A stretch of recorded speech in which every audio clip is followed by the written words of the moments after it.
వనవాసపు మార్గంలో అడుగుల గీతలతో మొదలైన తపోవనం శబ్దమే లేకుండా ప్రకృతి మాటల్లో ధైర్యం పలికినది. అరణ్యాల మధ్య పాండవుల యజ్ఞ బలిపీఠంలా జీవితం, ధర్మరాజుని నీతి, అడవి మానవతకు కాంతి యౌవనం.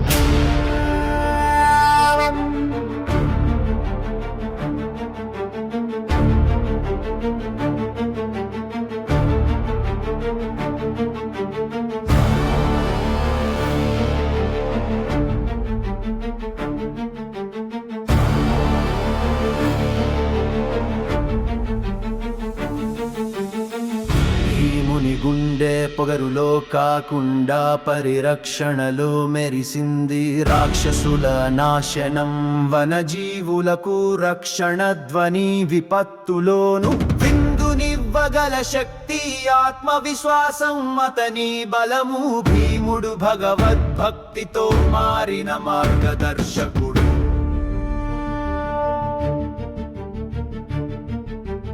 అర్జునుడు తపస్సుకు వెళ్ళిన శిఖరాలకు పైగా త్యాగ శిఖరం.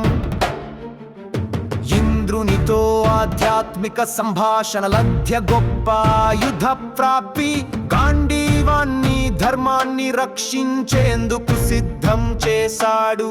తపోఫలితంగా అర్జునుని విల్లు దేవతల ధ్వని. ద్రౌపదిని అడవిలోను రాజమాతగా సత్యంగా నిలిపిన గౌరవం. మట్టి బాటలోను విలాసం కాదు వినయ గర్వమే సంపద. కృష్ణుడు తలపుల్లో సాగిన ఆమె నిత్యయాత్ర.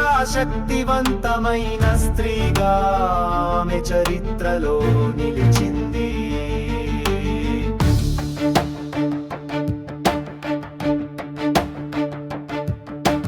నకుల సహదేవులు ఆయుర్వేదం జంతు శాస్త్రంలో నిపుణులు. అరణ్యవాసాన్ని సేవా రూపంలో మలిచిన ఋషుల వలె. వాటిలో జ్ఞానం కాదు భక్తి రూపం వెలుగింది. వారు పాండవులు మాత్రమే కాదు తపోస్నాతులు. అరణ్యాలలో అగస్త్యుల వ్యాసుల దర్శనం. ధర్మపు శిక్షణలో కృష్ణుని అపార సాన్నిహిత్యం. వారు లేకపోయినా వారి ఊపిరిలో ప్రభుపద స్పర్శ. తపస్సులో శాంతి, శాంతిలో కృష్ణుని హృదయ స్పందన. అజ్ఞాతవాసం ధైర్యపు పరీక్షాగతి. వారిలో ఒక్కొక్కరు తనను మర్చిపోయి ధర్మాన్ని గుర్తించేవాడు. వేషాల వెనుక మరొక లోకానికి మార్గం. అబద్ధానికి తలవంచకుండా గౌరవంగా మౌన ప్రస్థానం.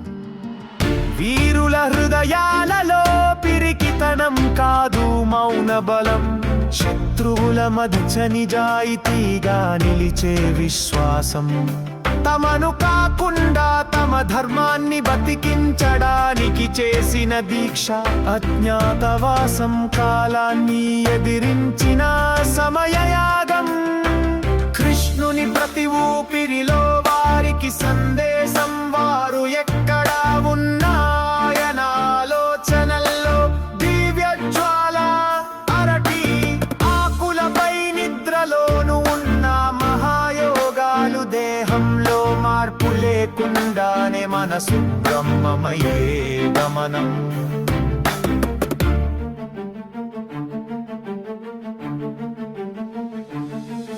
ఇది కేవలం వనవాసం కాదు, ధర్మానికి వేసిన ఉపవాసం. కృష్ణుని మహాపథానికి నడక ఇదే పునీత పరమగాథకు చివరి ముందుగాలి. అన్యాయాన్ని అట్టడుగున పతనం చేసే శుద్ధి అరణ్యగాథ.